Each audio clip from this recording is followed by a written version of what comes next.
diálogo de Horizontes del Sur, un nuevo diálogo del sur, en este caso con Ariel Aguilar, que es dirigente de la agrupación Gelbar, que él, como para empezar, además de darle la bienvenida, le pedimos que nos comente de qué se trata la agrupación Gelbar, como para ir entrando en tema. Bueno, en primer lugar, muchísimas gracias, un verdadero lujo de invitación. La agrupación Gelbar toma el nombre en referencia a quien fuera ministro de Economía de Perón, en los años 73, primero de Cámpora, luego de Perón. Pero más allá del nombre en sí mismo de Gelbar, lo que nosotros tomamos y referenciamos son las políticas de Estado que se tomaron a nivel industrial, a nivel productivo y a nivel crecimiento del país. Un proyecto de país en el cual el salario llevaba un 44% de la participación en el ingreso. Y vos dirás, vos desde el lugar empresario, ¿cuánto te puede interesar el tema de cuánto ganan los trabajadores? Muchísimo, muchísimo, porque el 80% de las empresas pymes en Argentina vive de consumo del mercado interno. Mirá qué claro es eso, Eduardo, de lo que está sucediendo hoy, que cerraron más de 5.000 empresas y 10.000 comercios por esta caída de consumo, ¿no? Más de 5.000 empresas y 10.000 comercios. Este barrio es representativo de lo que decís. Entonces yo pregunto, ¿por qué está ocurriendo esto? ¿A dónde se quiere ir? Vamos a ir por parte desgranando seguramente esto, pero ¿cómo puede avanzar esto en un tramado social y político como el que históricamente se construyó en la Argentina, especialmente desde el primer peronismo, pasando también por la época de Gelbar? Pero primero, ¿hacia dónde vamos? ¿Hacia dónde se nos quiere llevar? Yo creo que vamos, si bien en contexto mundial bastante complicado, pero creo que vamos a un esquema de país. A mí me llamó mucho la atención, si querés, la sinceridad con la que el gobierno planteó desde el primer día que asume el presidente Macri, planteó que el modelo era Chile. 4 meses después se presenta el Plan Productivo Nacional. Te imaginarás lo alerta que estábamos, algo que se llama Plan Productivo Nacional. Y plantea en uno de los esquemas, dice, Estrategia Australia. Y la Estrategia Australia es un país para minería, para servicios, para agricultura. Pero claro, ¿cómo lo venden? Lo venden diciendo que Australia tiene 3 veces el PBI por cápita de la Argentina. Ahora lo que tenemos que decir es que Australia redistribuye entre 20 millones de habitantes y nosotros tenemos 50. Y en un proyecto de país como el que nosotros soñamos, por el que apostamos en estos años, en el cual los trabajadores y los empresarios pymes pudieron crecer, la verdad que es un proyecto de país muchísimo más inclusivo que el que hoy nos plantean. Entonces, en ese sentido, todas las medidas que se fueron tomando desde el día que se asumió hasta acá fueron para construir o para constituir una economía más chica, un país para menos argentinos. ¿Y cómo está repercutiendo esto no solo en la realidad estructural de la economía argentina, sino en la cabeza de ese tejido de pequeña y mediana empresa que es dador de empleo y uno de los factores de desarrollo, digamos? Después del tema de desarrollo me gustaría también pensar en el futuro programático, ciudadano, si vos querés, ¿no? Pero antes de eso, ¿cómo es el estado de ánimo frente a esto? ¿Se siente una especie de estado de desasosiego, de incertidumbre? ¿Hay expectativa? ¿Cómo lo valorás eso? Cuando uno habla con los empresarios de diferentes sectores, bueno, yo además presido una cámara que es, en la parte gremial nuestra, no política, que es la agrupación Gelbar, que es la Cámara de Manufacturas del Cuero. Nuestro sector cerraron casi 50 fábricas, no te estoy hablando de la parte de cultivos ni la parte de calzado, solo la parte de manufactura. Casi 50 fábricas y se perdieron unos 1.400 puestos de trabajo.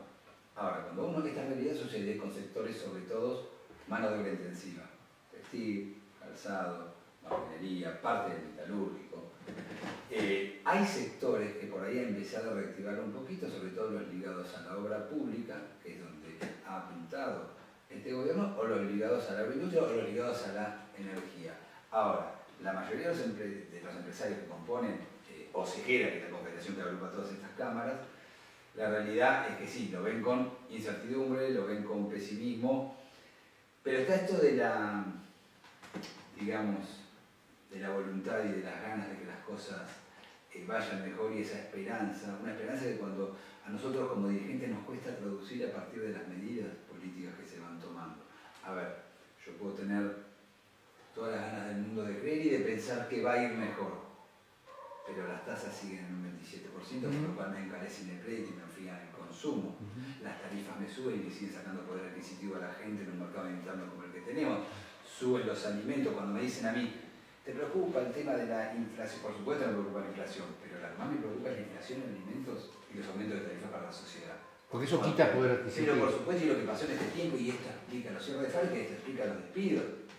Entonces, digo, más allá de las ganas o de ese optimismo que puede tener el empresario, cuando uno se sienta a hablar y ve la realidad, claramente todos se dan cuenta que las medidas están apuntando a un país mucho menos productivo. Y da la impresión de que una de las variables de ajuste, digamos, es el empleo, ¿no? En la doble faz de que se pierde poder adquisitivo, se pierde capacidad de demanda agregada y por otro lado existe el plan de disciplinar a los trabajadores sobre la base de un mercado de trabajo restringido. ¿Lo ves así vos eso? ¿Se está dando eso? Definitivamente, y lo que este gobierno llega a hacer en este momento es algo que planteaban, porque esto hay que seguirlo en una línea de tiempo. En estos años se crearon unas 200.000 pymes, casi 6 millones de puestos Vos de trabajo. hablás de 2000, después de la crisis de 2001, particularmente 2003. Empecemos a pensar desde ahí. A partir de ese momento, más de 200.000 pymes se crearon, llegando a casi 900.000, casi 6 millones de puestos de trabajo, el 80% de eso de esos empleos del sector pyme, y empezó una discusión por la redistribución del ingreso que a su vez fue fortaleciendo el mercado interno, ¿no? Yo quiero ponerlo en este contexto. Cuando a veces discutíamos en las paritarias, y un empresario decía, no, pero estas discusiones que se dan y bienvenido que haya paritaria, porque en los 90 no tuvo una paritaria en nuestro sector y me quedaron 60 empresas en el sector de la manufactura del cuero. Cuando el empresario no negocia ¿De cuántas? se funde. ¿De cuántas? ¿Cuál fue el...? Calculá que pasamos ahora a tener casi 400 a 2015, de 60 que habían quedado. Y antes de eso había llegado a Calculá que habría unas 500 empresas antes, también que cambió el mercado para que era todo cuero y después... Está bien, ahí. Cambio el mercado. Pero ¿a qué voy yo? Cada vez que el empresario no ha negociado paritaria, las empresas se funden. Porque esto se retroalimenta, este es el círculo virtuoso. Y en esta discusión de redistribución del ingreso, fuiste construyendo un contexto de país, un contexto de empresa, un contexto de trabajador que iba a seguir discutiendo. La etapa del desarrollo que venía, ¿cuál era la que nos planteábamos? ¿Cómo se forman los precios en Argentina? Porque si querés después lo discutimos, por supuesto que el precio está alto en Argentina. Y ese fue un defecto de todos los gobiernos, no solo de este. O sea, este lo busca achicar los precios subiendo las importaciones. No, tenemos que discutir en la etapa del desarrollo cómo bajamos los precios. Ahora, cuando vos vas leyendo lo que va pasando en el tiempo, las grandes empresas, sobre todo de AEA, planteaban que Argentina no podía competir si no tenía salarios del valor de México o del valor de Brasil. Subir la competitividad bajando el salario. Pero durante todos estos años fue pasando. Lo primero que sucede cuando gana el nuevo gobierno es plantear ese esquema de competitividad. Y entonces a partir de ahí, ¿quién va a generar ese ejército de desocupados que te van a garantizar salarios bajos? Las pymes, porque bueno, no van a poder aguantar o no estamos pudiendo aguantar con una caída brutal del mercado interno que produce la devaluación que produce. De modo que el desempleo, lejos de ser un problema del modelo, es una condición de posibilidad del modelo. Definitivamente, para un modelo, para ese esquema de proyecto político, definitivamente necesitan un desempleo alto. Porque si vos no tenés un desempleo... A ver, si vos tenés a los trabajadores o a los gremios discutiendo con nosotros, y digo nosotros porque personalmente te decía antes, negocio paritaria. Entonces, si vos no tenés esa discusión, las discusiones son a la baja. Ahora es una mirada corta que a veces, y esto sí más de la jerga lo podemos hablar, planteamos con los empresarios, hay que tener una mirada más larga, que nosotros subsistimos en la medida en que haya redistribución del ingreso, hasta por conveniencia. Ahora, hablando de miradas largas, parémonos un poco en los problemas que tenía el proyecto en el año 2015, sí. Desde el 2013 a 2015. El famoso problema de la restricción externa, la falta de capacidad económica de generación de los dólares que necesitamos para el intercambio económico, y algo así como yo me quería centrar, por la naturaleza de tu lugar en esto, en tu mirada sobre este problema del empresariado nacional, sobre este famoso tema de la burguesía nacional, que yo el otro día con Plaini le decía que la burguesía nacional es un objeto de deseo, que nunca funcionó una burguesía. Cuando decimos burguesía nacional es una burguesía productiva, una burguesía innovadora, competitiva, apoyada en el Estado, pero al mismo tiempo en su propio desarrollo tecnológico, ¿no? ¿Cuál es el problema? ¿Cuál es la naturaleza del problema? ¿Es una naturaleza? Algunos se lo atribuyen a una especie de cultura rentística o de una cultura de entrelazamiento negativo, perverso con el Estado, vivir del Estado. ¿No? ¿Hay algo de eso? Porque uno, llegado a ese punto, dice, bueno, pero entonces Argentina tiene un problema cultural, que yo creo que no es así y creo que es la forma que nos quieren presentar el problema para justificar el reemplazo de un proyecto de desarrollo autónomo, claro, por un proyecto de desarrollo o de crecimiento, a lo sumo, inducido por la naturaleza de nuestra producción agraria, de nuestra producción primaria. ¿Cómo es ese asunto de la burguesía nacional, del empresariado nacional? Arranco con la restricción externa, que es histórico en los proyectos políticos que generaron la distribución del ingreso, que generaron un mercado interno fuerte. Sucedió este tema de la restricción externa. ¿Cuál era la aspiración en esta etapa? Era dar la discusión del desarrollo, que es lo que yo te decía que sucedía con los precios. Ahora voy a lo de la burguesía nacional. ¿Por qué hay un tema con eso? El gobierno ha intentado instalar que el Estado, o que el gobierno anterior, era proteccionista. Primero hasta que vino Trump han puesto la palabra proteccionista como una mala palabra, claro, ¿no? Pero bueno, pero han puesto en un lugar proteccionista al Estado y como si estuviera mal defender tu industria. Ahora, cuando la discusión se plantea en términos acá no se invertía, y yo te digo que eso no es cierto. Mira, el empresario nacional en estos años, más allá de que no se constituyó como un actor, como un sujeto político, que ese fue el gran problema, ¿sí? Y ahora, pero en estos años, cuando tuvo la previsibilidad de tener un mercado que respondía, una demanda agregada, ¿por qué invierte el empresario? Porque nos dan una ley PYME que nos van a devolver en impuestos porque compramos máquinas. Las máquinas no las compramos porque nos devuelven el impuesto, las máquinas las compramos porque tenemos mercado. 3.000 millones de dólares invirtió el sector textil solamente en estos años. Incluida la pequeña y mediana. Incluida la pequeña y mediana. Sí, estamos. Pequeña y mediana empresa. Solo de textil. Acá hay como un inversor. A mí me tocó ser director PYME en Morón en un momento y me tocó recorrer el parque industrial de Morón, todo. Y me pasó que la inversión que vi en maquinaria, impresionante, pero ¿por qué invirtió el empresario? Porque había un proyecto que reaccionaba a esa demanda, porque tenía el consumo. Entonces, cuando vos tenés un proyecto del país que apunta al mercado interno, el empresario invierte. ¿Qué han instalado acá? ¿Cuál es el sentido común que instala el gobierno? Lo que pasa es que acá no se invertía y vivían del Estado. De subsidio, digamos. De subsidio. Y la realidad es que no es así. Los países desarrollados del mundo protegen sus mercados internos. Ahora, ¿y la capacidad exportadora a la hora de los dólares que necesitamos? Nosotros ahí nos encontramos con un inconveniente, por lo menos en nuestro sector. Quedamos fuera de precio en un mercado que cada vez compraba menos. ¿Sí? Afuera estás hablando. Sí, para exportar. Vamos afuera a países de Sudamérica que históricamente fueron compradores de artículos de cuero en la Argentina, ponele. Hasta el 2007-2008 hubo un buen nivel de exportaciones de manufactura. Después nos empezamos a encontrar con un mundo que entra en crisis y que se pone más en vendedor que en comprador.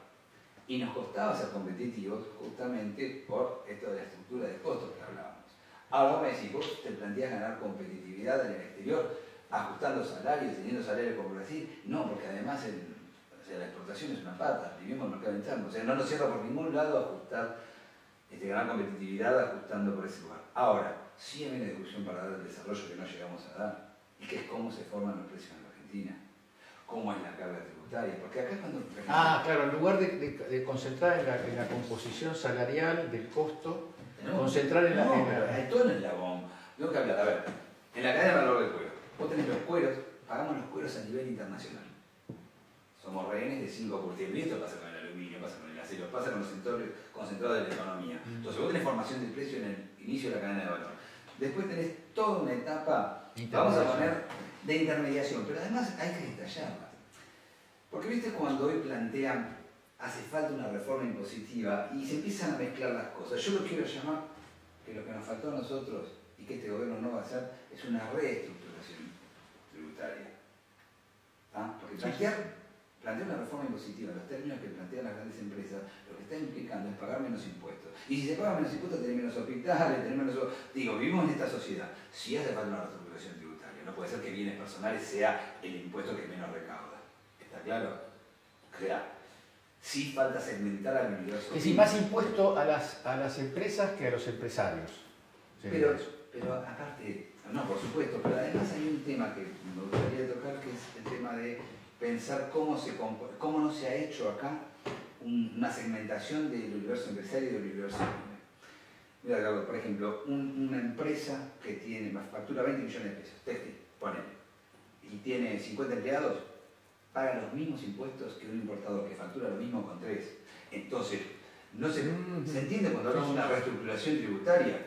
Porque cuando se habla de reforma impositiva se habla de bajar impuestos. Y no es exactamente lo que pensamos muchos los sectores que vivimos de este mercado y que vivimos en esta sociedad. ¿De dónde sacamos la plata? La pregunta es el tejido claro, productivo. Pero no te quepa duda. Ahora, digamos que, por ejemplo, se discute la SRT, que se están discutiendo, es un tema denso si querés. Pero bueno, la verdad es que las pymes pagamos muchísimo más en RT que las grandes empresas. Entonces, tenemos que plantear toda una reforma, pero se puede plantear una reforma sin ver cómo se segmenta. ¿Tenemos que cambiar el ingreso bruto? Está claro que hay que pensarlo de otra manera. ¿Por qué?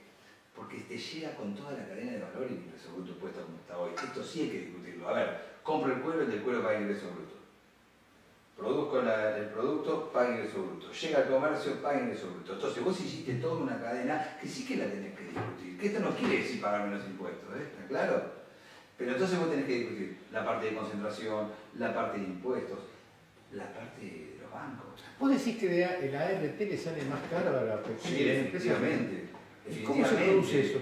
¿Por qué se produce eso? Comentar un poco porque no lo Porque es una mala redistribución del esquema de RT, porque es un negocio que fue planteado para las RT. Es un negocio planteado para estas compañías que son o aseguradoras o bancos. Si querés una pendiente del proyecto político anterior fue que no se pudo entrar en lo que es el esquema bancario, que son formadores de precios. Todas esas promociones que vos ves en las vitrinas del 20%, 15%, eso termina yendo a costo.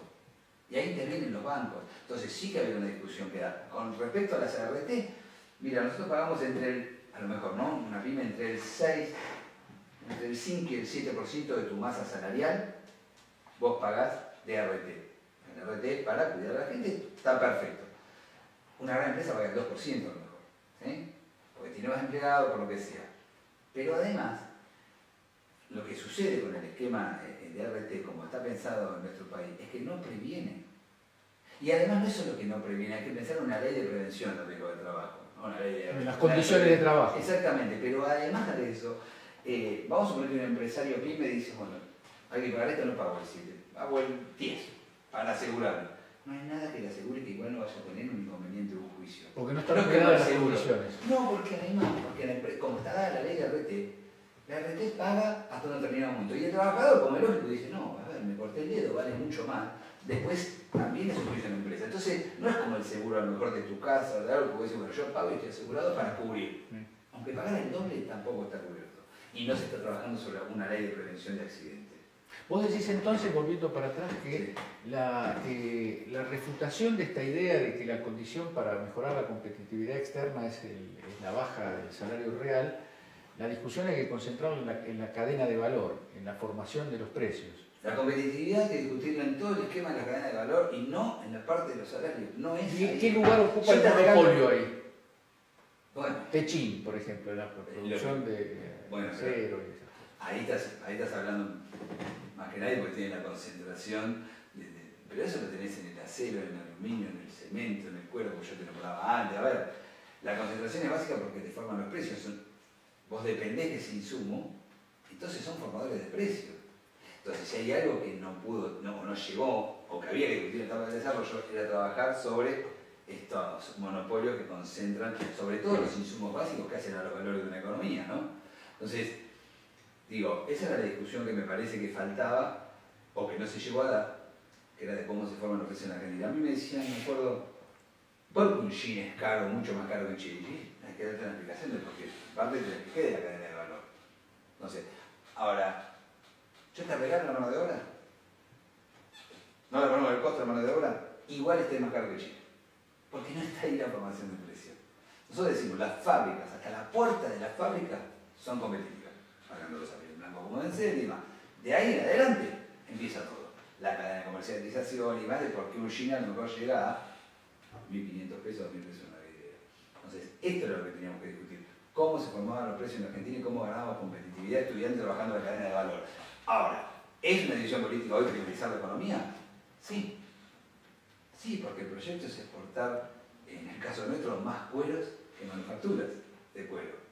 Y pensá una cosa, un metro de cuero se exporta a $20. Me tiene cuero punto que hay, pero un metro de cuero se exporta a $22. Si vos transformás y lográs exportar eso, transformando en zapatos o carteras, son $70. Fíjate todos los dólares además que le entran al país y cuánto empleo más generar, ¿no? Y eso funcionó virtuosamente, o por lo menos con relativo virtuosismo durante estos años. Sí, porque, pero bueno, vos tenías una apuesta a la industria. Igual teníamos discusiones. No te olvides que, a ver, el 85% de los cueros, si como los cueros se van sin manufacturar de la Argentina, y esto hace muchos años. Pero lo que vos tenías y compensabas era algo de exportación y un mercado interno fuerte que te traccionaba. O sea, no es casualidad que el calzado haya pasado de 36 millones de pares a 120 millones de pares y que el 80% sea nacional y el 20% importado. En el caso nuestro pasamos de tener el 70% del mercado, ya estamos en 50 y 50, el importado nos está ganando cada vez más en la vidriera. Entonces, ¿hay un proyecto de apertura? Sí. ¿Hay un proyecto de privatización de la economía? Sí, claramente. La primera decisión es bajar retenciones. Entonces, se está fomentando un esquema diferente en el cual la industria no tiene el mismo lugar que tenía antes y a nosotros nos preocupa porque eso te genera desigualdad y este tipo de proyectos no pasan sin conflicto en la Argentina. Quería entrar en ese camino, porque el jeroglífico que es hoy la Argentina es una comparación que no tiene necesariamente que ser partidista o de adhesión incondicional a lo que se hizo en estos años, pero simplemente de la aritmética de la vida cotidiana, del modo en que se organiza, o como dice Cristina, se desorganiza la vida de las personas, parece estar muy claro. Y sin embargo hay un ambiente social. Yo no quiero entrar en la exageración que hace el gobierno sobre sus triunfos y sobre la ampliación de sus recursos políticos, pero hay que reconocer que la primaria, y lo que de alguna manera se insinúa para la elección definitiva, es una condición de sostenimiento de la base social del gobierno. Si uno dice miles de empresas que cerraron, miles de comercios que cerraron, bajas de 15-20% de la capacidad adquisitiva del salario, ¿cómo es eso? Suben importaciones, suben importaciones, las tarifas que en sí mismo, que abstrayéramos todos los demás indicadores, solamente pensar que la casa de una familia paga 400 o 500% más el gas y la luz, ya es una especie de territorio arrasado. Desde tu ámbito, o si querés salir de tu ámbito y pensar más en términos de ciudadano en general, también vale. ¿Cómo funciona ese mecanismo de aquiescencia, conformidad, expectativa? ¿Qué ves vos? Entra en una parte más sociológica, si querés, porque además uno sí, como decía, un ciudadano es un militante político, un dirigente gremial, y yo lo puedo analizar del lado de los empresarios cuando hablas con ellos, pero no es diferente a lo que pasa con una parte del resto de la sociedad. Una sociedad que naturalizó situaciones, o sea, casi naturalizó que era normal fabricar, se naturalizó que era normal tener trabajo, una notebook, dar derecho a la educación, y está aquí la sociedad. Sí, que naturaliza. O sea, esto no se le debe a nadie y es parte del esfuerzo colectivo, pero hay un contexto que te lleva a determinado. Y si hoy no lo tenemos, ya lo vamos a tener, sería la idea. Eso por un lado, pero hay una cuestión también que tiene que ver con el querer ser y con la cuestión aspiracional. Del empresario que no se siente, y ahí es donde yo digo que la clase empresaria argentina no se transformó en un sujeto político, por ejemplo, porque en el querer ser lo que no es. El empresario pyme no tiene absolutamente nada que ver con las necesidades y las aspiraciones de Techín, pero se identifica con ese empresario muchas veces. Pero no le pasa al empresario solo. No, está claro. Ahora, digo, ¿no? Esto de, vos planteabas todos hechos contundentes, todos hechos objetivos, que sucedieron y que dirían, bueno, analicemos que la gente no solo vota con el bolsillo, sino también con esta cuestión aspiracional del querer ser y del querer pertenecer a un lugar del que no es. ¿Por qué? Porque por eso el empresario no se constituye como clase política. Porque entonces, cuando vos vas al Congreso, para que vos no pases un tratado de libre comercio, tenés que tener representantes de los trabajadores y representantes de la pyme en la banca, defendiendo un proyecto de país. ¿Sí? Porque si no el tratado de libre comercio llega, te lo firman y te pasa por arriba. Digo con esto de que ahora se está hablando mucho de tratado de libre comercio. No pasan si no se firman los congresos. Ahora, si el empresariado nacional, pyme, tiene la capacidad de organizarse a lo mejor y tener esa representación en el Congreso, nadie va a defender los intereses de la industria nacional, pyme sobre todo. Ahora, voy a ese lugar porque... Me pongo en el argumento del, pongámosle, del pequeño y mediano empresario o de cualquier ciudadano que anda por ahí, que dice, bueno, este gobierno ha hecho esta política estos 2 años porque se necesitaba reestructurar el país, porque los gastos de los subsidios y todos los costos laborales y toda esta cuestión nos restaba competitividad. Entonces, a partir de eso hay que tener confianza que es un país que tiene recursos escasos en el mundo, y que un manejo inteligente de esos recursos puede dar lugar a un proceso de crecimiento sano, digamos, ¿no? Un crecimiento donde el Estado no tenga que estar llevando de la mano al bolichero para que salga del marasmo, sino que el propio mercado ordene las cosas y entonces lo que se pierde de empleo se va a volver a recuperar. ¿Cómo le contestas? Eso no pasa, pero que eso no pasa en ninguna parte del mundo, porque de ahí, yo te voy a agregar, y después viene a tener el derrame, claro, atrás de eso. Claro. Pero esto no pasa. Y esto de que el Estado no interviene en la economía para ayudar a sus industrias, a sus productores, es mentira. Si no, el vecino estaría discutiendo hoy, en el caso de Europa, que baje los aranceles, o de Estados Unidos, que baje las subvenciones a sus productores agropecuarios. Claro, la política agropecuaria de la Unión Europea es muchísimo más intervencionista pero definitivamente. Y digo, hoy un mundo inteligente es un mundo que protege su mercado interno, es un mundo que está más vendedor que comprador, te decía antes. Y esto es real. Entonces, ¿dónde van a ir esos excedentes de mercadería que hoy tiene todo el mundo? A los países que se abran ingenuamente. Entonces, cuando nosotros nos abran apertura, no solo es viejo, sino que además es bobo, es un Estado bobo. Ahora. Y en mal momento, además. Pero muy mal momento, además, para él. Por eso creo que esto es diferente a los 90, cuando a veces se dice, no, porque esto no. Hay un montón de diferencias con los 90. Algunas medidas pueden ser, pero no tienen que ver con el contexto general. En este contexto creas una desigualdad y una situación de conflicto casi inmediata, porque te afecta directamente, te afecta en el día a día. Ahora, cuando vos te pones a pensar y decís, bueno, a ver, el empresario, el que vos me decías antes, ¿no? ¿Cómo el empresario nacional puede no entender una situación como esta? Yo creo que no es que no lo entiende, por más que tenga esta expectativa que vos decís de que pueda ir mejor. Lo que te decía antes, esto no sucede en ninguna parte, esto no pasa, no hay nada que valide una cosa como la que te está diciendo, de que a partir de esto va a venir mejor. Cuando vos me decías manejado por el mercado, cuando se hace, el gobierno presentó un proyecto que fue el de, después del Plan Productivo Nacional, que fue el de la reconversión productiva que tanto se habla. La reconversión productiva de la que tanto se habla, si querés te digo, bueno, charlemos. ¿Qué estamos planteando? ¿Una reconversión productiva? No te digo que no. Porque la reconversión productiva planteada desde el mercado es que la mayoría de los que fabrican se conviertan en importadores. Y es lo que está pasando en mi sector y en muchos sectores. Eso es una reconversión productiva manejada por el mercado. Ahora, desde el Estado, si vos me planteas, mira, te doy un ejemplo burdo. ¿Sabes qué? En la Argentina, camisa no hacemos más. Que vengan de China. Pero no entra un jean más. Nos dedicamos a hacer jean.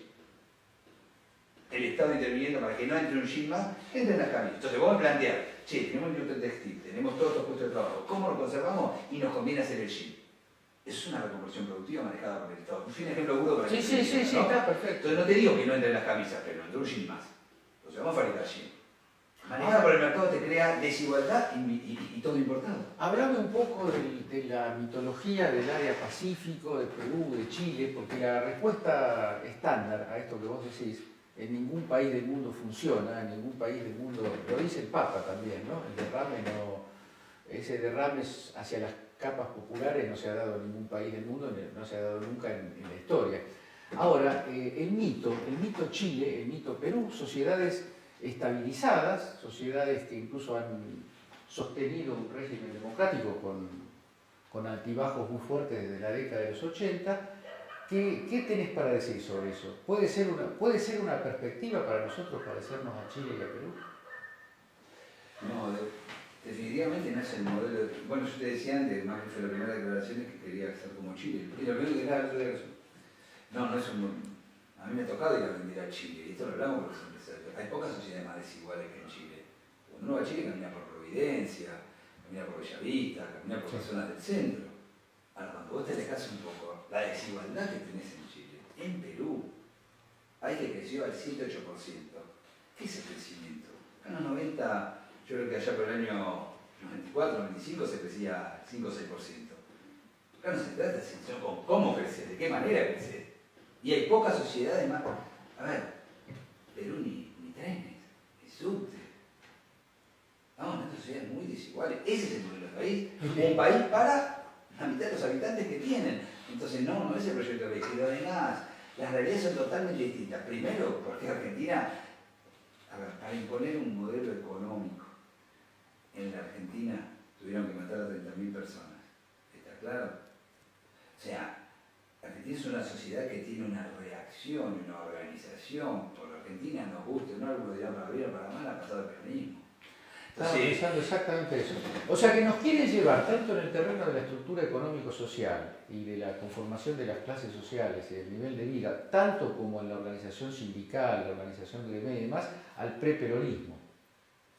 No, pero está claro, pero sí, pero eso es muy difícil que pase. Esto no cierra sin conflicto.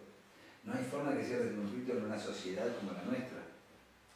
Porque Argentina tiene una reacción, una historia. Por Argentina, te decía antes, pasó el peronismo y con eso los derechos también se naturalizaron en ese momento, ¿no? Entonces vos ahora podés ir perdiendo derechos y a lo mejor naturalizar, qué bueno, pero... Y la estructura sindical, que como lo hablamos más de una vez acá en este mismo ciclo, es una diferencia específica argentina. Es específica, ¿no? Es específica, pero bueno... De manera que, si yo sigo tu razonamiento, para no incluir el mío que es análogo, lo que estamos viviendo con el tema de la represión en la Patagonia no es un exceso circunstancial o no es un acontecimiento, más allá de cómo hayan sido los hechos, ¿no te parece a vos que sea un hecho que se pueda divorciar de una matriz de cómo gobernar el país? Por un lado, achicar, ajustar, ¿no? Y vos entonces pensás que hay una consustancialidad entre cierto nivel de violencia que ejerce el Estado y la naturaleza misma del proyecto. Yo creo que no hay errores.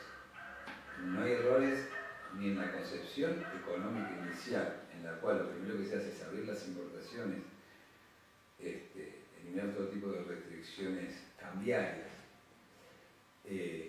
eliminar los subsidios a los servicios públicos. Entonces, en ese contexto hay un proyecto de país. Yo te decía, no cierra sin conflicto, y en el caso de lo que pasó con Maldonado, lo que sí estoy seguro, porque te decía que no fue un error, es parte de una estrategia para leccionar y para marcar cuál es el camino y qué va a suceder si no se adaptan a las nuevas condiciones. Pero además ahí tiene el agregado que grandes, ya ni terratenientes te digo, porque son que venden un terrateniente, son tipos de otros lugares del mundo que tienen grandes extensiones de tierra, que encuentran en este momento un gobierno que representa sus intereses, y para representar esos intereses tienen que llevar a un conflicto el problema que tienen con los mapuches en nuestro país, no de ahora, sino desde hace muchos años. Así es. Pero es una decisión política. Desde el siglo XIX, ¿no? Bueno, claro. Entonces, vos decís, no, pero no es un problema ahora, no está claro, el gobierno está dispuesto a llevarlo a un conflicto y naturalizar esto de que si compraron las tierras y son los dueños de las tierras, bueno, entonces vamos... Es una revolución cultural, ¿no? Es volver sobre el pasado, revisar el pasado en lo que tiene de lo que vos mencionabas, ¿no? La capacidad de movilización popular, la conquista social, eso hay que sacarlo de la conciencia y de la memoria de la sociedad, ¿o no? Exactamente, porque además, justamente lo que se trata todo el tiempo es de es una disputa permanente de sentido común y de despolitizar todo tipo de razonamiento, si se quiere, o despolitizar todo tipo de medida. Entonces son la naturalidad de lo inevitable. Esto había que hacerlo. Entonces eso te inhibe de la discusión política. ¿Cómo esto había que hacerlo? ¿Cómo había que abrir las importaciones? ¿Quién dijo que había que abrir las importaciones indiscriminadas? Perdón, ¿quién dijo que las importaciones estaban cerradas? O por sentido común que han creado. No, porque no se podía seguir aislado. No solo aislados, sino que además decían Argentina es el país más cerrado del mundo. Mentira. Primero que decir eso es mentira, esa naturalización. Dicen por ejemplo, manifiestan este tipo de cosas. Y no es verdad, pero los números lo manifiestan. En mi sector, en 2015, tuve 15 millones de productos importados. El problema es que en 2016 tuve 25 millones de productos importados. Entonces esto de que no queríamos competir, queríamos ir protegidos por el Estado, eso es mentira. Entonces, como no damos la discusión política, se instalan conceptos que a lo mejor la sociedad va tomando. Y viene alguien y te dice, ustedes no querían competir, era el país más cerrado del mundo. Pero es mentira. Entonces estos han naturalizado a la hora de hablar, a la hora de llevar el discurso, a la disputa del sentido común, se instalan cosas y quedan de esta manera. Entonces, hoy te instalan que era normal, escucha, me estás cortando la ruta, te tienen que sacar. No vamos a analizar por qué se está cortando la ruta. Yo creo que es un retroceso grandísimo en términos sociales, es en términos intelectuales, si querés, ¿no? La última, porque nos apura el tiempo. ¿Cómo ves la palabra ciudadano y esta movida que algunos le atribuyen una especie de extrapartidismo, ¿no? Nada que ver con el peronismo, nada que ver con las tradiciones populares, sino que se inventa una cosa llamada unidad ciudadana? ¿Qué contenido le ves? ¿Cómo lo ves eso? Pues sabés que para quienes militamos durante muchos años en política, por ahí nos costó entender el concepto, y esto lo digo, sí. No sé, nos costó entender el Frente concepto. Popular era más fácil, ¿no? Era más fácil, y además la concepción de las banderas. Nosotros tenemos una concepción muy fuerte con las banderas físicas que levantamos, con las banderas ideológicas, digo, ¿no? Entonces ver actos con menos bandera, y ver actos en que lo que por ahí. El otro día escuchaba a Emilio Errejón y planteaba, no todas las sociedades quieren hacer la revolución todo el tiempo, pero quienes creemos en el proyecto popular sí tenemos que estar preparados para los momentos en que se van dando esos procesos. Y probablemente en este momento lo que sí entendió Cristina y lo que entendió Unidad Ciudadana es que el planteo era escuchar más a los ciudadanos, ser parte de eso que a lo mejor se ve desde tan lejos y que hoy ves que la realidad te golpea de tal manera que si sos un militante político no te puedes quedar en el púlpito ni con la bandera protestando. La verdad es que tenés que volver al llame, tenés que volver a hablar con la sociedad. Por eso hablamos con el empresario, por eso, ¿no? Entonces sí entiendo el concepto que se buscó hoy y volver a ganar el concepto de ciudadanía como propio. ¿Por qué? Porque acá se ha instalado como que el ciudadano, o que el nuevo gobierno del macrismo es republicano, maneja el republicanismo y que no importa, o sea, lo que interesa es el ciudadano como ser individual. Y lo que importa son las libertades individuales. No importa si se está avasallando sobre las libertades colectivas, pero vos tenés que tener la libertad de ir a un shopping. Digo, hay una discusión, si querés, filosófica ahí. Y probablemente en esta etapa, lo que plantea Unidad Ciudadana es dar la discusión en ese terreno. Pensemos que es lo que tenemos que hacer quienes hemos militado de otra manera durante estos años. Y es un desafío. Es un desafío además interesante, que es la nueva etapa. Y realmente no lo tenemos ninguna de las banderas ideológicas que tenemos, pero hay que llegar a la gente de diferentes maneras. Y hoy se le llega por ahí a la gente hablándole de lo que sucede todos los días, más que pensando en el gran cambio de la Argentina que se va a ir dando con estas pequeñas cosas. Muchas gracias, ha sido un gusto. Gracias a vos.